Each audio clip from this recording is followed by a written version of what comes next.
Hello, my name is Patricia Holmes, and welcome to Criminal Civil Law, and welcome parents to Back to School Night. This is an elective class that is a semester class, and it's for all grades. And yeah, I'd like to tell you a little bit about it. First, I'd like to tell you how you can contact me. My email is pholmes@pausd.org. Email is the best way to contact me if you ever need to contact me. This is my 23rd year at Gun, 23 years, and it went by fast. um, I teach not only the criminal law classes, but I teach U.S. government, and I teach contemporary world history. So, about the class, again, it's an introduction to criminal law and civil law. It allows all grades 9 through 12, and this particular class that we have this year has a variety of grades. There's no homework, and it is being taught on an introductory level in the respect that if a person has never heard about the subject matter, that's okay. It's going to be covered thoroughly. So, what do we cover in the topics of our class? We talk about what criminal law is, types of crimes, and the punishments thereof, for example, felonies, misdemeanors. We look at some landmark cases. And I'm excited about these landmark cases because I was able to find Supreme Court cases and about high school students. The origin of the case always started in high school. So students will be looking at these cases and giving presentations. So I'd like to give you an example of one of the landmark cases that we look at that started in high school. One of the most recent ones was a 2004 case of a student in Alaska that posted this massively large poster that said "Bong hits for Jesus." Yes, that's what I said. Bong hits for Jesus. I still actually don't know quite what that means, but he was he was suspended for this big poster, and he challenged this by saying his First Amendment right was infringed upon. And it went all the way to the Supreme Court. And the Supreme Court said because it ended up being a disruption to the educational process, the punishment was appropriate. And then we have a lot of other cases. We have a very interesting case about search and seizure on campus, and we have a variety of different cases. But I really try to focus on things that the students themselves would find very interesting. And so this is an overview of our landmark cases. We also talk about public order and why laws are written the way they are. We talk about constitutional law and how the Bill of Rights has been challenged.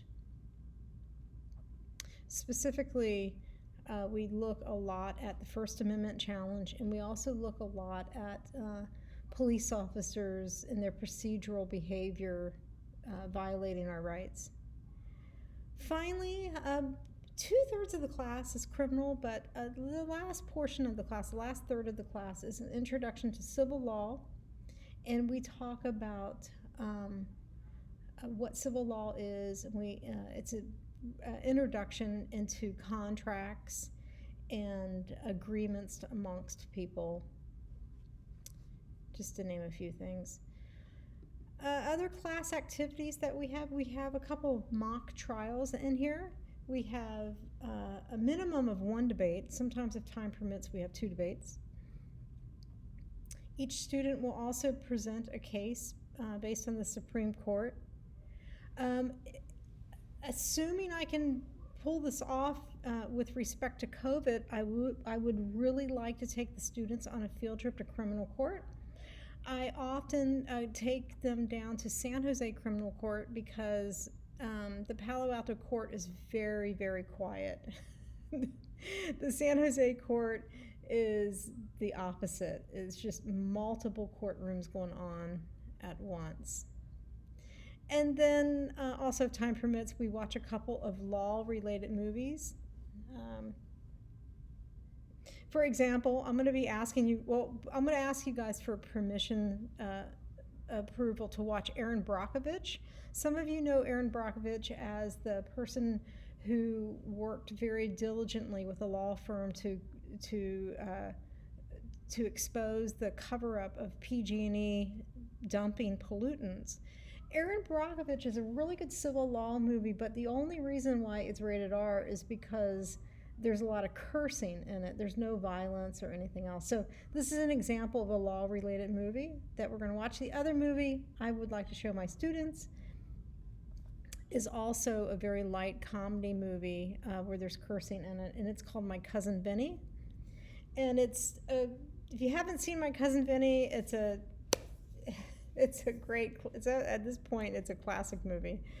But back in the day when they recorded it, it was rated R because of cursing. And if you do not want your child, for whatever reason, to watch these movies, not a problem. I can have them do an alternate assignment in the library. So back to the field trip. Our field trip is optional. It's not required. I like to go to San Jose Court, and we often sit in on an arraignment calendar. And I always need a few parents to go with me on the chaperone for a couple of reasons. Number one, we need drivers. And number two, sometimes we're sitting in different courtrooms. It depends on how packed and crowded the courts are. And then finally, I would like to give a big shout out and thank you, parents.